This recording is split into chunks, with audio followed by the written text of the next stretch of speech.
now it's a cluttered diagram. So the only thing that I need to do is I need to select a velocity vector, and it's already a ridiculously cluttered diagram. So I'll have to redraw it up. And this time I'll only draw the diagram, the final one. So let's say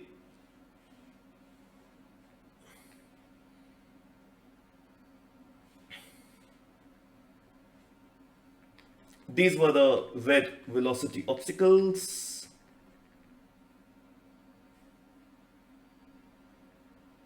Let me draw it once more. Oops, too big. Any case.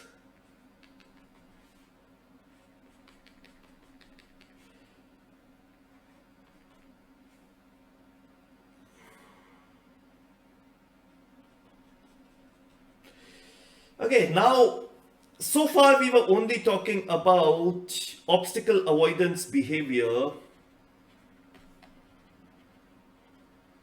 Now for the first time I'll have to insert a goal seeking. And how do I get goal seeking? By marking what is the goal. So let's say this is the goal.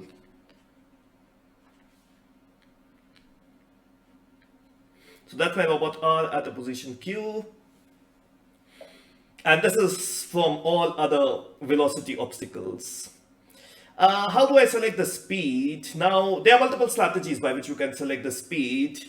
So let's discuss all of them one by one. So I say strategy number one. It says I'll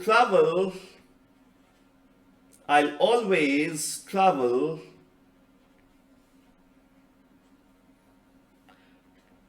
straight to the goal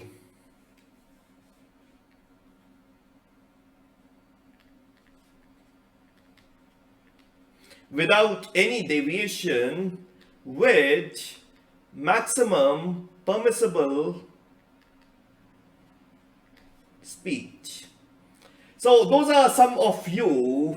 So you have to travel to a shop, you'll neither see left nor you'll see right, you will just go in a straight line. If somebody comes ahead of you, you will stop, you will wait, you let them go, you'll travel in a straight line. Somebody else comes, you'll wait, you let them go, you'll travel in a straight line. That was my example with the flower pot. I needed to go end of the corridor, I'll travel in a straight line. Somebody comes, somebody goes, I'll travel in a straight line. Somebody is going in the same direction, I'll follow him up. I'll travel with the maximum speed I can in a straight line. So my direction is fixed to this.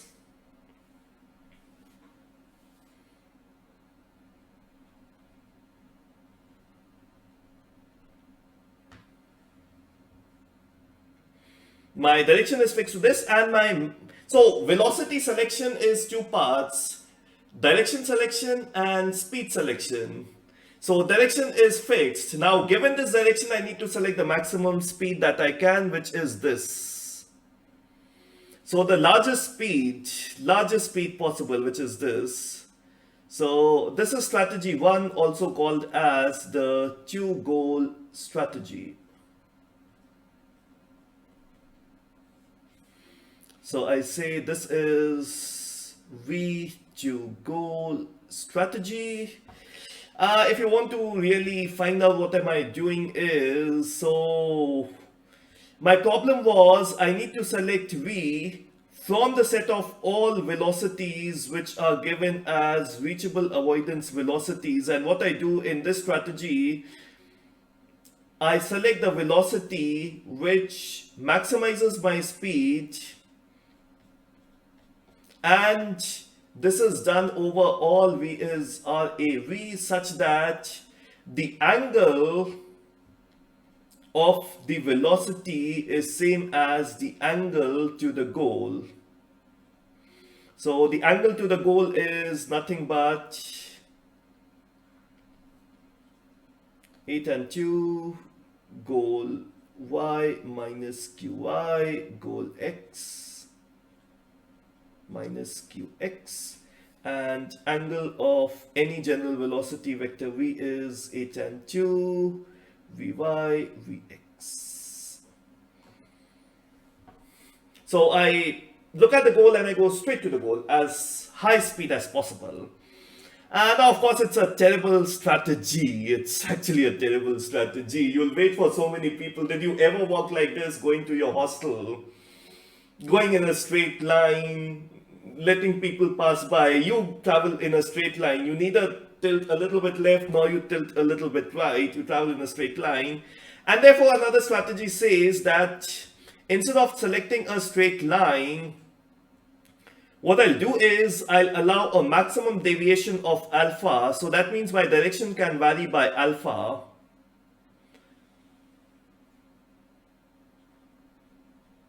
Within this, whatever is the maximum speed I will choose. Now, unfortunately, here there are too many maximum speeds which are possible. So in that case, I'll choose the speed which is closer to the goal, which is this.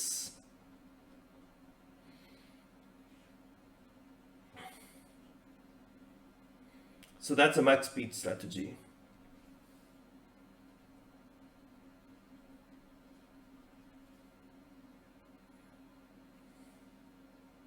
So in the max speed strategy, what I say is that select the largest speed such that deviation from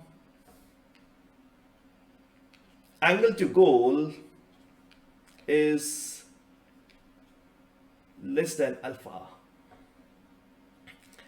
Because if I don't apply the angular constraints, what will happen? The maximum speed sometimes may be in the other direction.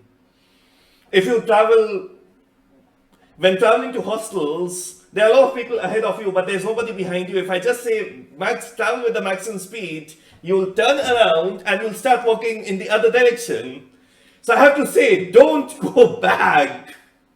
So I say that I give you a alpha region. You can turn around here and there in the alpha region, so you can show some deviation from going straight to the goal, but that's limited to alpha. Formally this is the V that you select is argmax. I'm still maximizing the speed, by the way, so nothing really changes. And I'm doing it over all the permissible speed. And now my different constraint is the angle difference between theta V and theta goal should be less than alpha. And if you want to find out why did I use angle difference rather than just say theta V minus theta goal, so the difference between two angles which are minus pi and plus pi is not minus 2 pi, it is 0. So you have to make sure that the term that comes after angle difference, it obeys the constraints of minus pi by 2, minus pi to pi. So basically what you say is that, let's say, this is what normally you would have done, theta v minus theta goal, and you enforce a constraint that it lies between minus pi to pi. So you say the actual difference is 8 and 2.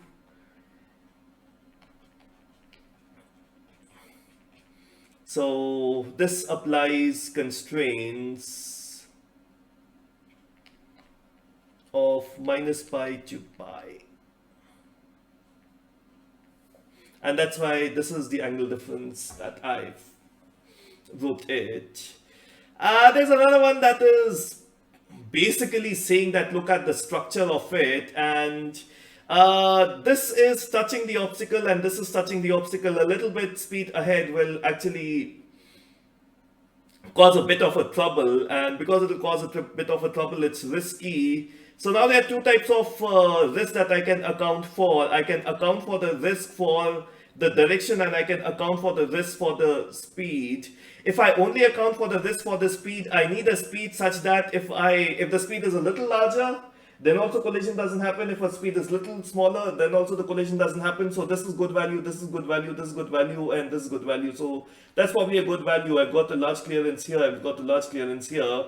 If you do it for direction, then you also need to, then you might basically say over here, when this becomes the clearance and this becomes the clearance. So that's basically the V structure, where you say that you will maximize the clearance either on speed as a scalar or on velocity as a direction, or both magnitude and direction.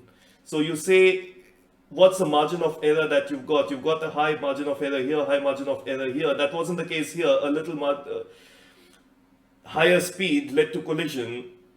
Sometimes you do it both on magnitude as well as the direction.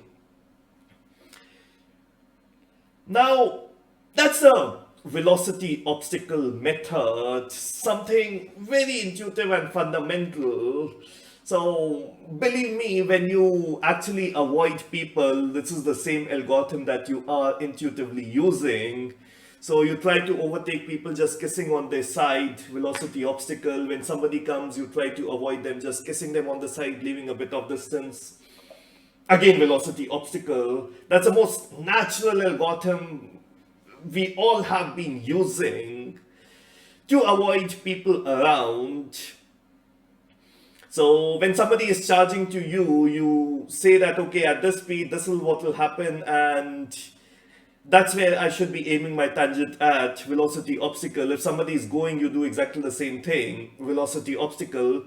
So potential field, we did not account for the speeds of the people, and here we've done that with the added restriction that, of course, everything is dynamic obstacles only, no map boundaries, no static obstacles.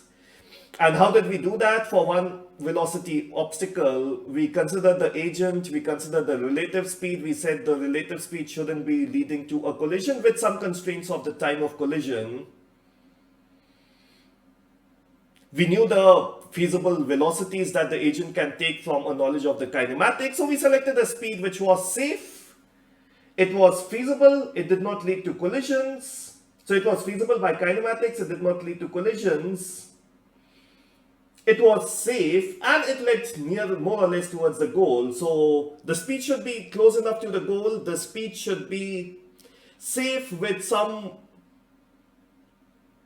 magnitude of safety in terms of margins of error. The speed should be high.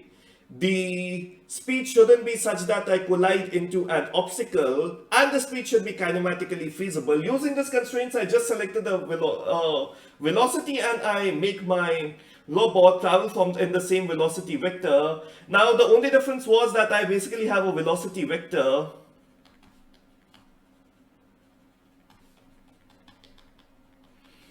if you want to break it up into speed, linear speed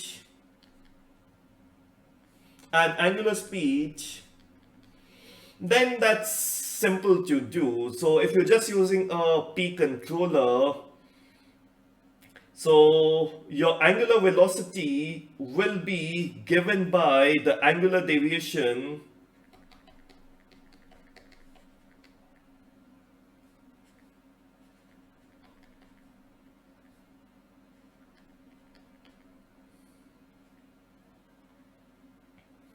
and your linear speed will be proportional to the magnitude.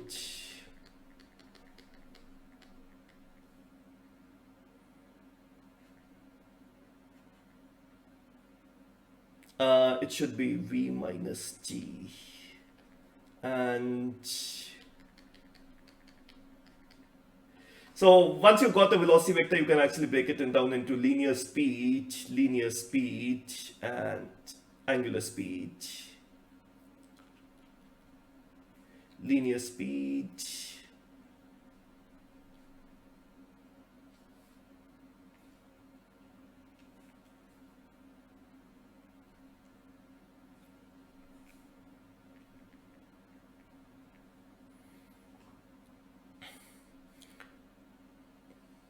so what current speed should I be maintaining? What is the desired speed? You have a velocity vector, so you have a desired speed. And what's my current speed? What angular speed should I be maintaining? You've got the desired angle as given by the system, the angle of the desired speed, and you've got your current speed. So P controller or PID controller, the difference between the desired angle and the current angle, and the difference between the desired speed and the current speed is the error that you would like to mitigate using a P controller.